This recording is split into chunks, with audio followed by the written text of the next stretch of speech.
Chapter 5: The Science of Business Success. Every man or woman who enters business life should succeed, and can succeed, if the principles that underlie success in the commercial world are scientifically applied. There is a right way of doing things, and the use of the right way must inevitably bring success. In the business world, there are certain things that have to be done in order to secure results. To know what these things are, and to know how to do them, in the largest and most complete sense, is the secret. The majority of those who enter the business world do not succeed as well as they should, and there is a reason. They do not know the requirements of business success, nor do they know how to supply those requirements. But this information, everybody can secure. To secure certain effects, we must apply certain causes, and to this law there are no exceptions. There is no luck anywhere. If we want results, we must do the thing that produces those results. If we want business success, we must do that which produces business success. And since there are certain lines of actions that always produce success in the business world, it is evident that business can be made an exact science, a science which, when applied, will produce the results desired with a certainty. Every man or woman who enters business life in any capacity whatever can succeed, and can steadily advance into greater and greater success by knowing what to do and by knowing how to do it. In the first place, the individual must place himself in the best possible working condition. That is, every factor in his system, physical or mental, that is to be employed in the work he has in view must be so directed that all its energies are given over completely to that particular work. This principle, however, has been almost wholly neglected everywhere in the business world, and for this reason, the average person applies less than 1/3 of his power to his undertaking. The remainder is scattered and consequently lost. The individual himself is the cause of his own success. Therefore, how great his success is to be will depend upon how well he applies that which is in himself. This is an idea that we have heard before, but now we must learn how to apply it. It is well enough to tell a man what he ought to do, but it is also necessary to tell him how to do it, and this is the purpose of business psychology. Its value, therefore, is far greater than anyone may at first suppose. To proceed with the placing of the entire mind in the best working condition, and to establish a substantial foundation for the application of the science of business, certain lines of action will be found indispensable. To consider these briefly will therefore be necessary before proceeding further in this step. 1. Have a definite object in view, and concentrate your entire attention upon the greatest possible success which you can picture in connection with the purpose you have in mind. Think constantly of this purpose, live for it, and desire the desired results with a desire so strong that every atom in your being thrills with its invincible power. So long as you have no definite object in your view, your forces will be scattered. You will not make any real use of what is in you. You will not apply the cause of your own success. Therefore, no effects can follow. To have a number of objects in view and yet be so undecided as not to give yourself to any one of them is equally detrimental. The same is true of the prevalent habit of working at one thing while wishing you had something else to do. Give the very best that is in you to what you are doing in the present, and you will secure something larger and better to do in the future. This is a law that never fails. It is as exact and as universal as the law of gravitation. Proceed, therefore, to train all your forces and faculties to work for the object you have selected, and be so determined to reach your goal that the force of that determination is positively irresistible. 2. Love the work you have chosen, because you can give your best only to that which you love, and great success can come only when your best, all of your best, is given to your work. If you find it difficult to love your present work, think of it as a stepping stone to everything that your heart can wish for. And it is, if entered into with that faith and purpose. The most ordinary occupation can be made a channel to the greatest of deeds and the highest of attainments. Therefore, we do not have to wait for new opportunities. All that is necessary is to make the fullest use of that which is at hand now. However, the only action that is full of the best that is in us is the action that is inspired and expressed through love. Not a love for something past or future, but a love for that which we are doing now. 3. Think that you can, because he who thinks that he can will develop the power that can. When you think that you can do that which you have decided to do, your mind will naturally give most of its energies to those faculties that are required in the doing of that which you have decided to do. And by giving extra life and power to those faculties, they will develop, thus gaining the necessary ability to do that which you have been thinking that you can do. However, to proceed to think that you can do certain things will not at once give you the necessary ability to do those things, but that ability will immediately begin to develop and will in time become sufficiently developed to enable you to do what you think you can do. But this thinking must not be superficial or egotistical. It must be inspired by a realization of the limitless powers that are latent within you. Think that you can with a depth of feeling, a feeling that touches the very soul, and you will awaken those unbounded powers within you that can do what you think you can do.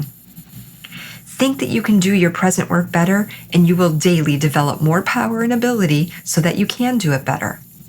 It is therefore possible, through this law, to promote continuous advancement, whatever your work may be. 4. Apply your very best ability in your present work, whether your recompense is sufficient or not. A great many competent men and women are underpaid, and there are several reasons. But that person who turns all his ability into his present work will soon have more opportunities for advancement than he can use. To refuse to do any more today than you are paid for today is one of the greatest obstacles to advancement and success, and there are 2 reasons why. In the first place, you cause a part of your ability to lie dormant, which means that that ability will finally disappear, thereby diminishing your capacity and power. If you wish to develop your ability, you must use all of your ability to the fullest extent. And therefore, though you may not be paid in full for your present work, still by giving your best ability to your work, you are steadily gaining in that ability so that ere long you will have the power to fill a much larger place. In the second place, by refusing to do any more than you are paid for in the present, you announce to the world that you are working simply for pay. You thereby place the stamp of inferiority upon yourself, closing before you the door of progress, because when men of worth, ability, and power are wanted, the world will not be looking for you. One thing is certain, however. If you apply your best, you will be recompensed in the long run for all the work you do. If you do not receive it all today, you will receive it later on, and it will be very good when it comes. Absolute justice is the final judge in all these things, and this final judgment is constantly taking place, but you will not have to work in eternity for what belongs to you. Give your best every day, and the best will constantly be flowing into your own life in greater and greater abundance. In addition, by using all your ability now, you will consistently develop that ability, thereby becoming a greater and greater man. This is very important because in the attainment of a real growing success in any vocation, ability is absolutely necessary.